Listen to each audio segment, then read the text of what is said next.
Hello everyone, it's Mary Jane here from What a Shame Mary Jane. I'm about to list 10 weird facts about America, but I am European. So this is a video from the point of view of an European. If you come from another continent, you may not find these things weird. So please consider that. So here are the 10 random things that I personally find weird about America.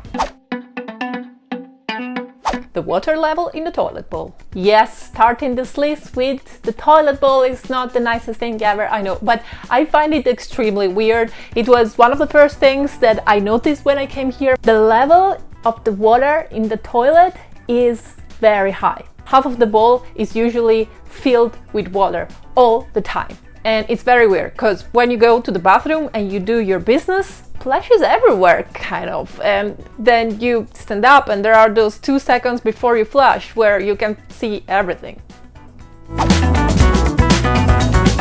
America has done a way better job than European countries at eliminating the cigarettes. If you've been in America, you know what I'm talking about. Nobody smokes here. It's kind of, I mean, there are some people who smoke, but it's usually just in the evening, and it's very rare. It's very rare to find someone on the street who smoke. But this is not the weird thing. This is just to say kudos to America for that. The really weird thing is the following. And by the way, I spent most of my time in New York City in America. I visited other cities in the East Coast, and I know that New York is not representative of America. I know that America is not New York or Los Angeles, so please don't write that in the comments. But New York is still an American city, so I make comparisons between things. So this thing, I don't know if it's just typical of New York. I don't think so though. And it is that cigarettes are not socially accepted. I think the common opinion is that smoking cigarettes is so stupid and unhealthy, and it's unhealthy also for the people that are around you, so it's not very respectful also. But smoking joints is fine. So in most of the United States, it's not legal to smoke marijuana, of course, but still you can see or smell people on the street smoking joints. You can literally see people walking down the street in the middle of the city while smoking a joint. You can smell that. And that is pretty accepted. At least way more than cigarettes.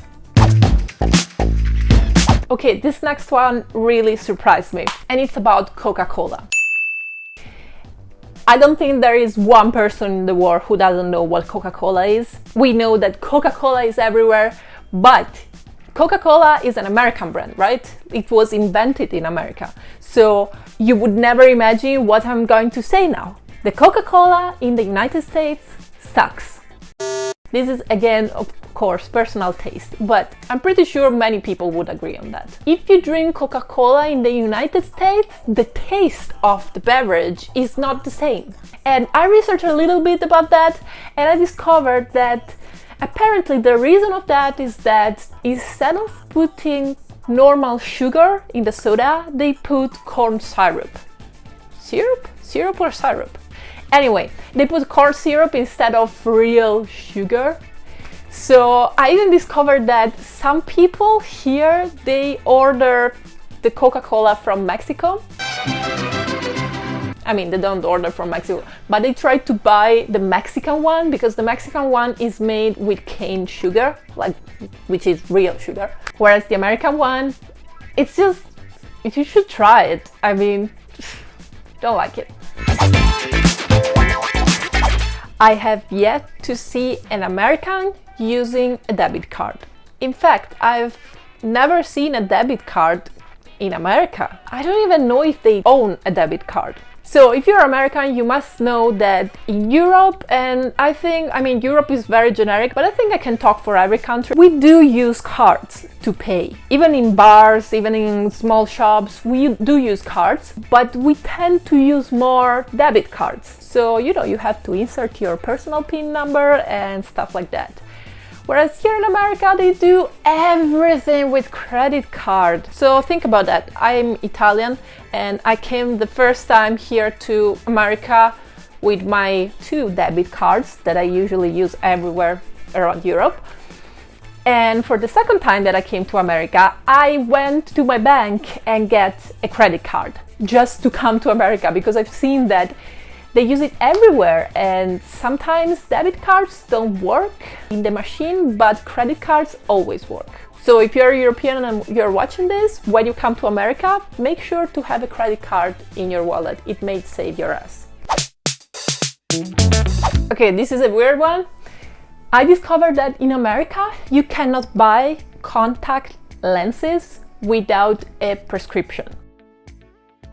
So let's say you finished your lenses and you go to a shop and you want to buy some new ones. You cannot. You have to go to the doctor first and get a prescription. Wait, I know this because a friend of mine used contact lenses, but let's Google it. Let's see. Okay, I am on allaboutvision.com and I found an article titled "Where can I buy contacts without a prescription?" And the first 2 sentences of the article are the following: you cannot legally buy contact lenses in the United States without a valid prescription written by a licensed optometrist. Licensed optometrist or ophthalmologist. Period. They wrote period, by the way. I wore contact lenses and glasses for most of my life, and I've never had to present a prescription.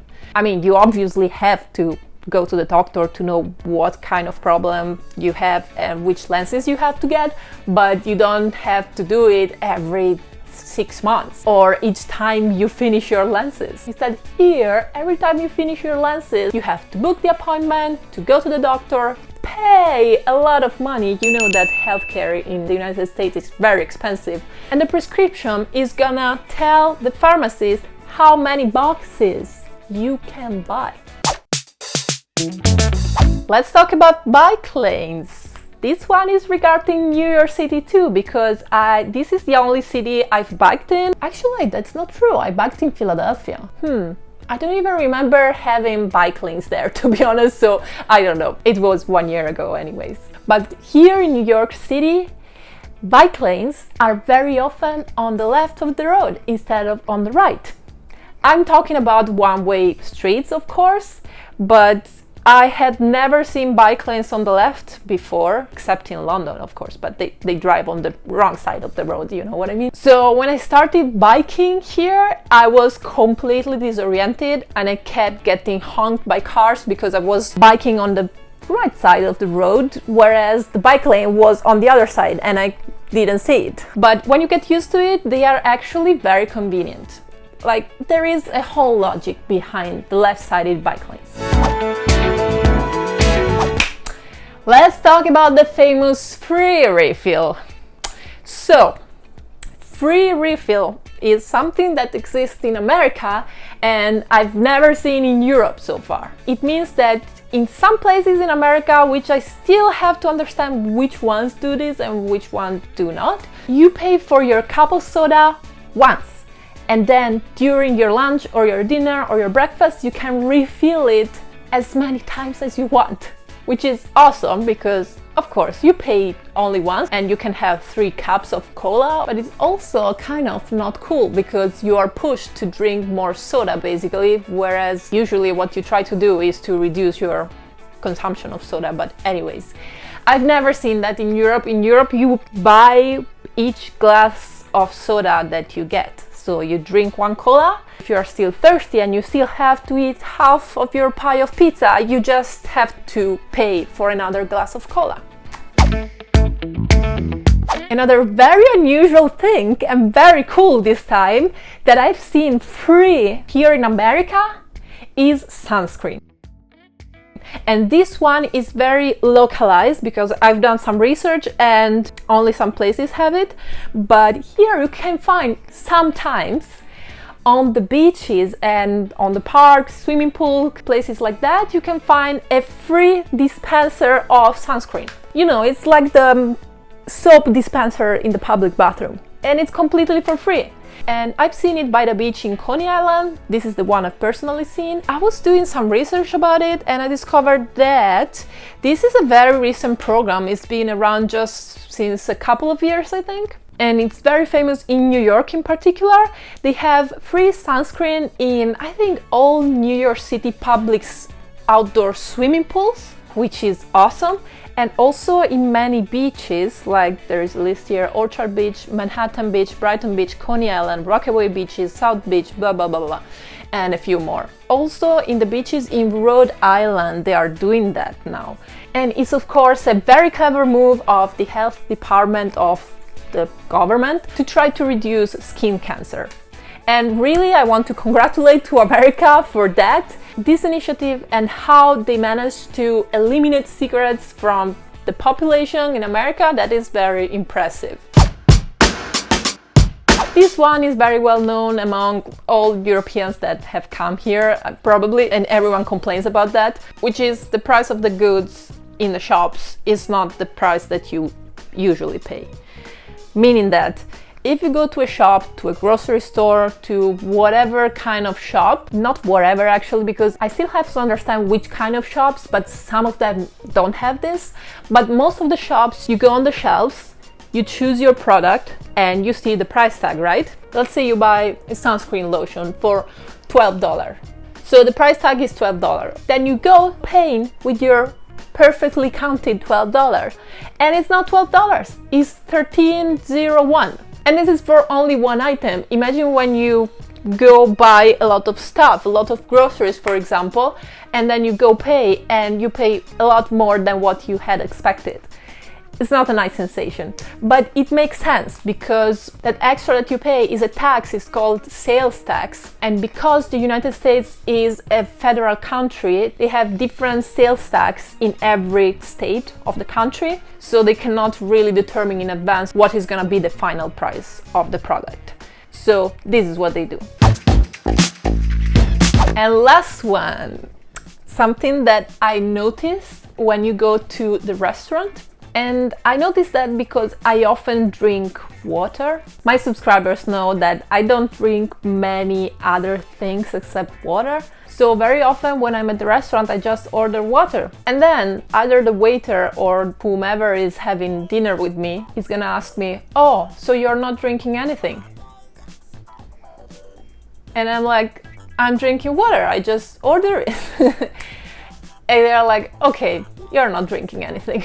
And it's like water is not considered a drink, which sounds kind of weird for us, but there is a reason for that actually. And it is that unlike other countries, in America, when you sit down at the restaurant, almost, I think 100% of the times, you get some tap water by default. Just because you're sitting down, you get a glass of tap water. And the coolest thing is that they keep refilling it for the entire evening. But for example, in my home country, Italy, if you order water at the restaurant, you're never gonna get tap water. I think it's even illegal to give tap water in restaurants. They're gonna give you some mineral water in a glass bottle. And that water is gonna be fairly expensive. I mean that if you're on a tight budget and let's say you wanna save money, you're not going to order water. So probably also because of that, they don't consider the water as a drink, but it's still kind of weird to say you're not drinking anything if you just drink water. Click like if you enjoyed the video, comment below if you disagree with what I said, and I hope to see you in my next one. Bye!